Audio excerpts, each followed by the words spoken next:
Got the music here by Ryan Little. So when I was running a video production company about 6-7 years ago, we'd make lots of short videos. And I found this guy, Ryan Little, that used maybe at least 20 of his songs in all of our videos, all of our vlogs.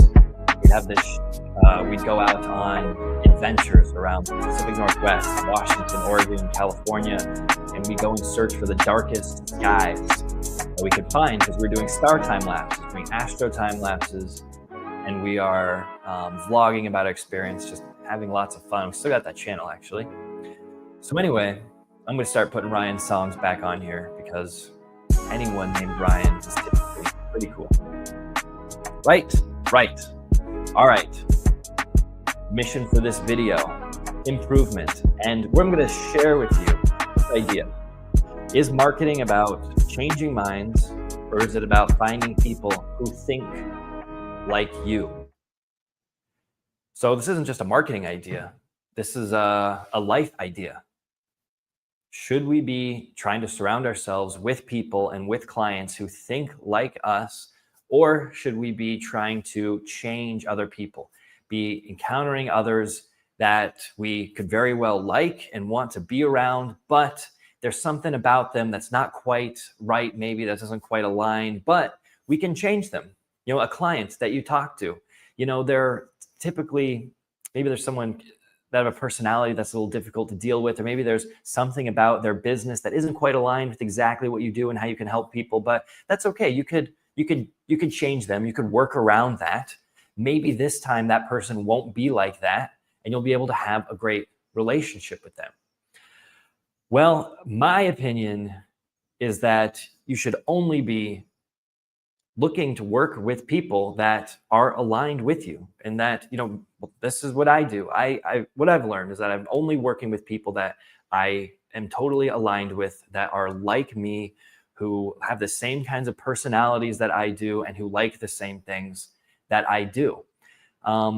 Because that's just what works better. I used to think that, maybe I should help the world in some way by working with people that are more tech-minded, and that have clients that are more tech-minded and systems and processes oriented. Because since I'm the opposite of that, since I am more, could say, not necessarily creative minded, but more maybe extrovert minded, more thinking in less concrete kinds of terms, that I should have clients that are technical kinds of people. And that's going to help make the world a better place, because there's going to be a balance. And I did that a lot of times. I've done this time and time again, but I found that for me, it hasn't been worth it, because a lot of the technical systems minded thinkers that I've encountered as clients, a lot of them, they think that they're right about everything. They think that they know how to do things better than I do, or they pretend like they understand everything.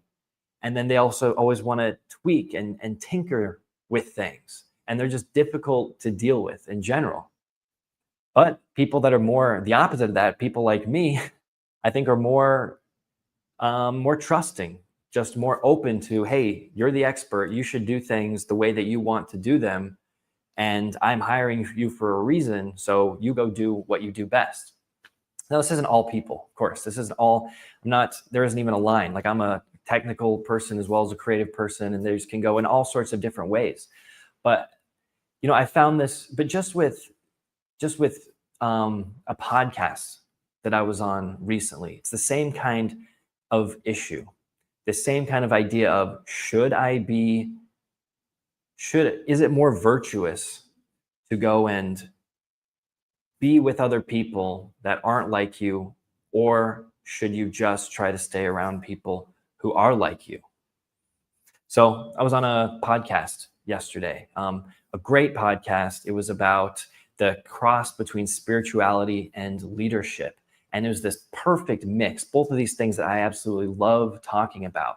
And it was a very legit podcast. There was not only the host, but there was also a producer in the background who was telling us, you know, when we were live, when we were it was playing the music in the background. We had 4 commercial breaks throughout this podcast. And this woman, Charisse, who was the host of the show, we just totally vibed and just had a great time with this conversation. And I just felt like everything I said was on point. But I was on another podcast about a month ago, and it felt like a big podcast. Again, something really legit. There's this guy who's had lots of success in his career and a big platform. But I did the show with him, basically the same kind of energy, the same thing, same stuff I was talking about, but it was more, say, marketing minded. But we got about halfway through it and he stopped the show. He said, man, we can't do this. Like my producers are going to hear this, and we just can't, we're not going to be able to do it like this. So, and it was because the way that I was telling my stories, they weren't in this really tight kind of like, hey, I'm on Channel 4 live on the news, and your story is perfectly tight and tailored to that type of show and that type of situation exactly. So that's the kind of show, that's the kind of stories and kind of podcast he was looking for. And it's just not something that I'd ever done before, having that super polished story. So in that, I learned that, hey, maybe that's something that I should have. But on the larger scheme of things, I also thought, but what was wrong with that? What's the difference between this podcast that I just did with Charisse? I was saying the same things. I was tight and energetic and had my stories, and going on that guy's podcast that was more technical and tight and perfect on this same different kind of style. Because I was feeling really bad about that last podcast. I was like, man, I suck. My stories suck. Like, I can't believe, like, he's right. If I want to be on a big podcast, I need to have a really perfect, tight story, and I better know my numbers, and I better do all this stuff. Like, I must not be very good, is what I was thinking. But then I'm on this other podcast, and it's the complete opposite. I was just doing what I did and telling my stories, and we had a great time. Same level of legitness, but a totally different vibe. So that's this idea. I think ultimately, you got to find your style with content too. What's your style? If you don't like doing live like this, does that make you a bad content creator? Does that mean that you're never going to be able to influence people? Absolutely not. Maybe you love to do newsletters. Maybe you love to write more. Maybe you just hate and abhor video. Does it mean that doesn't mean you have to do all of those things? If you want to be influential, do you have to do a live, and you have to do a short, and you have to do a newsletter, and you have to do a carousel, and you have to do all of these different types of content? And if you don't do those things like those other people do, then you're not legit, and you're not a great content creator, and you're not going to have a great business. No, absolutely not. I think you got to find your lane, and I think you should stick. I should stick in the lane. I want to stick in my lane as much as I can. I want to do just what I'm really good at again and again and again. I don't need to experiment. I want to push my boundaries. I want to push, and I want to do things that are different and always get a little bit better. But I don't think I have to do things that I'm not great at. I don't think I have to be with people that are going to put me into a box to try to do something that I'm not best at. I think there's plenty of people out there and plenty of platforms out there where I should just find the ones where I'm able to do what I do best, and then be with those people and create in that kind of way, with that kind of platform. Do live video and do a show in the way that I want to, because that's what I like to do. Not create newsletters, not create carousels, not create any of that. Just do video because that's what I want. And that's what works. Now, that being said, there's a good thing to be said about pushing, about not being in your comfort zone too, and doing things that are different. So I did a comedy show last weekend. It was about startup comedy, and it was at this co-working space that's here. So it was a nice show. Like, there's a stage at this place, a nice wooden stage, and we had all these chairs set up in front of it. There was a good 40, 50 people that were there watching it. And I was one of 5 people to give a pitch.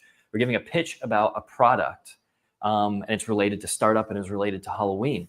But so doing this, leading up to this pitch, I didn't prepare a ton. And I'm having a meeting with the guy who's running this show. And I basically told the guy, like, man, I need to do like what we did last time. I'm going to need to read my phone. I'm going to read this in English, or I'm going to have it in English, and I'm going to read this in Portuguese, because there's no way that I can memorize this Portuguese. There's no way I can get up on stage, memorize this in time, get up on stage, give this presentation. It's just I'm not gonna be able to do it. And he said, man, no, you should do it. Maybe, how about you do it in English and then I'll say it in Portuguese, because it doesn't look as good when you're just reading from your phone. And every show we should be trying to get better and do something a little bit better, a little bit more. And I was just kind of furious at this because of the lack of time that we had. And I was like, there's no way I could do it. No. But then the next day I thought, you know what? Why not? Why can't I do this in Portuguese? I know enough words. I speak in Portuguese all the time. I've even done another pitch less formally in Portuguese. Why not? And I just made it simpler. I thought, well, how would I just say this in Portuguese? Rather than having a perfect script where I'm hitting every word and I'm memorizing this whole presentation, what if I just thought about the points and then just said the points that I know in Portuguese the way that I want? I would naturally say it. And yeah, I'll look up the words that I really need to know. I'll remember those words, and then I'll have a pitch. And so then I got up on stage and I said the whole pitch in Portuguese, and I won the competition. There was a loudness meter vote for applause for who had the best presentation. And me, not being a native Portuguese speaker, thinking that there's no way I could even do this the day before, got up and used the rest of what I do best and won this competition. And it had a great presentation. So what is it? Do we do the things? Do we stay in our wheelhouse and just do the things that we do best at? Do we only work with clients that are the best clients for us, that we totally resonate and align with? Or should we be trying to do things out of our wheelhouse? Should we be convincing other types of people that aren't aligned clients that they should be aligned with us? Overall, I think no. Overall, I think you should work with the people that you know that you're going to get along with really well, that you're going to work with really well, because you're going to be able to do your best, and they're going to be able to be most comfortable or do their best too. It's the relationship is so important. I think the relationship that you have with your client is the most important thing beyond ability. If you don't have a good relationship with your client, if you can't be friends, if you can't have fun, then there's no way that you can have any kind of good result. So I think that you should find you should only work with people that you're aligned with. I don't think you should ever be trying to just sell someone just to sell them, because I've done that. I've sold clients just because I could sell them, just because I could get their money and I could get them to work with me. And I've regretted it every time. I've regretted it. That being said, it's good to push your boundaries. You have to take risks. We have to grow. Take risks on people, on situations that aren't perfect. Even if you don't know the language perfectly, think about it. How could you make it work? Can it work? There's that too. All right. I think that's it for today. Oh yeah, this is my Halloween themed background, by the way, that I was going to use for Halloween, but didn't get around to it. So here we go. Check this out. Got little monsters back here. Dystopian city view. Okay. Have a good day. See you soon.